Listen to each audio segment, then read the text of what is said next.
Our second scripture reading comes from Matthew chapter 17, verses 1 through 9.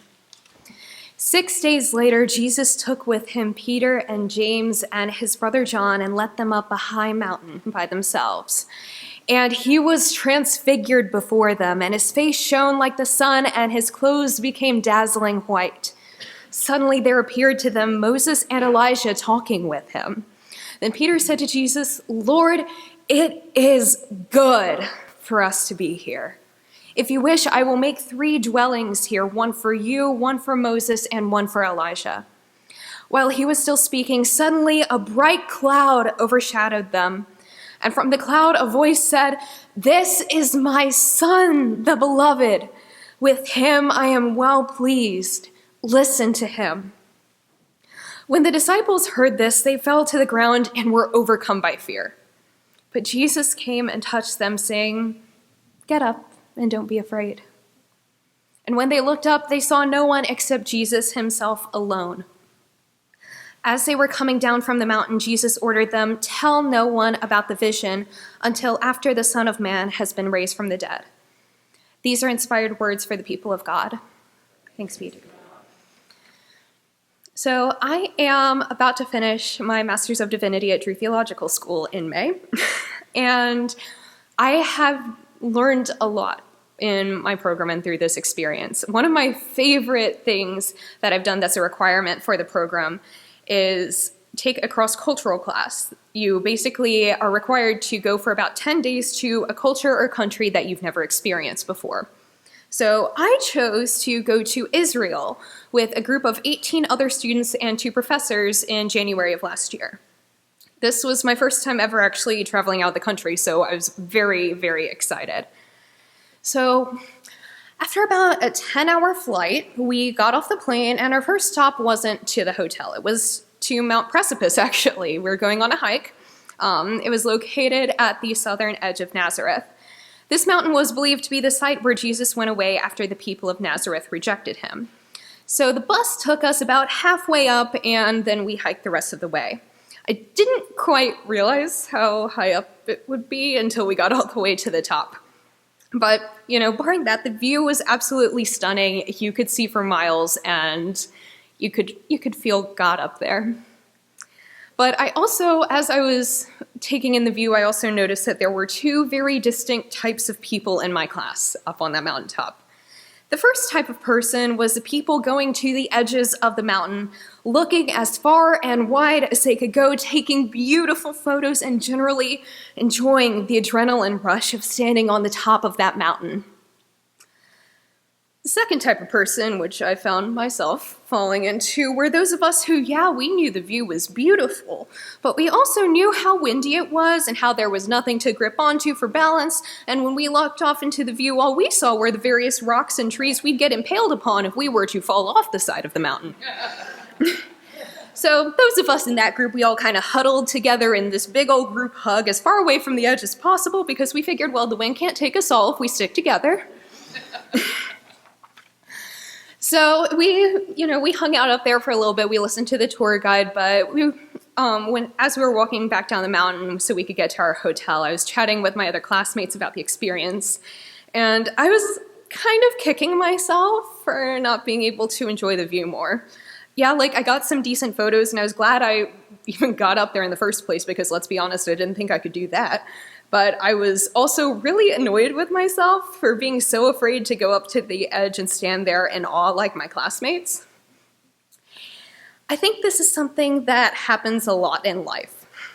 You hear so much about the mountaintops being the high points in your life, but nobody says how scary they can be.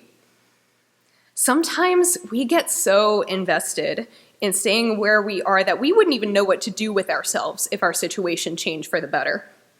I know with my own life, there have been so many times when I have straight up prevented myself from having a mountaintop moment because I was so used to staying at the bottom that I couldn't fathom what would happen if I let myself climb a little.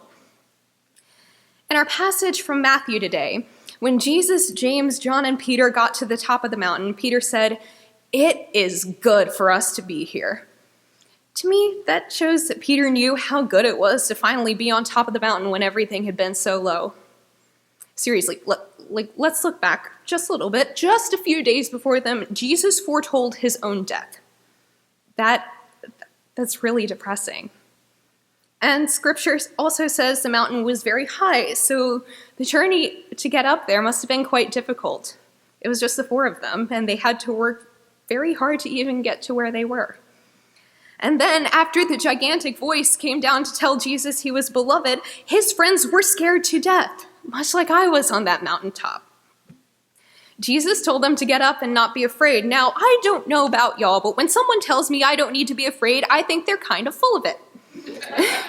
I'm thinking, have you ever experienced stress or fear in your life? Because if you have, you know that telling me to stop being afraid is the exact opposite of what you should do. But Jesus said not to be afraid, not because he wanted to dismiss their fears or their worries or anything. He said not to be afraid because he knew that although their struggles were hard, they were absolutely worth it. All of the things that we're afraid of, that we spend our late nights worrying about, isn't the end of the story. It's not easy, but it's worth getting through just to see that view on the top of the mountain. And that's what I think we need to remember. It is so easy to talk about mountains and valleys as though there's no journey between the two. We remember the ups and downs as happening in an instant rather than as different long periods of time. Now, we know that going from a mountain to a valley is usually the quicker process of the two. After all, it's pretty easy to kind of slide on down. And that leads us to think that going up the mountain should be just as easy, right? We remember the bad things that happened to us that caused us to slip down so quickly to the bottom. But going up, that's the hard part. That's where the hard work starts. You start at the bottom, or at least nowhere near close to the top, and you get intimidated by how far you have to go.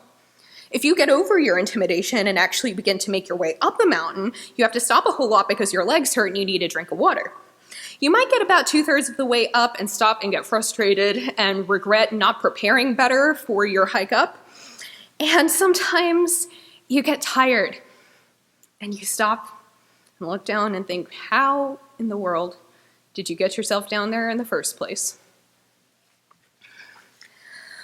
What I didn't mention at the beginning about my trip to Israel was that Mount Precipice wasn't the only mountain we hiked during those 10 days. We went up a lot of mountains while we were there. And the more mountains we went up, the easier it was to enjoy the view from the top. I mean, I got a lot more comfortable with the experience once I got through the first time without dying. I think the most important part of all of that was that we went up all of those mountains together. Whether we were adventurous or afraid, we never went anywhere alone. On Mount Precipice, we held on to each other when the wind picked up so we could feel safe and grounded. We stuck together just about everywhere we went during those 10 days. I remember going through a busy market one day and a friend helped me maneuver my way through the crowd so we could all get to lunch. I was falling behind and getting separated from the rest of the group, but thank God this friend found me. I think his exact words were, "Alex, you're being too polite, grab onto me." And so he led me to be able to get caught up with the rest of the group. So just about every time, we had each other to help us get through. That's how it is with life. Just as God walked with Moses, Aaron, Samuel, Peter, and a whole bunch of other folks throughout history, God walks with us too. And of course, God is with us in our valleys. God's also with us when we find that we think we're ready to make that journey back up the mountain too. That's why Jesus told his friends not to be afraid, even when a gigantic voice came down from the sky to talk to him. So here at Morrow Church, we know that we don't have to go up our mountains alone. There's an entire community of love here that we can lean on. We don't have to be afraid because we have God and we have each other. That doesn't mean that we never worry or that we never stress, but means that we don't have to live our lives in a state of fear because of this community and because of this love. Whether we're making music, volunteering at IHN, or maybe throwing paint at a canvas in an attempt to meditate during Lent. We are in this together. Mountains are intimidating, but we never need to climb them alone. Amen.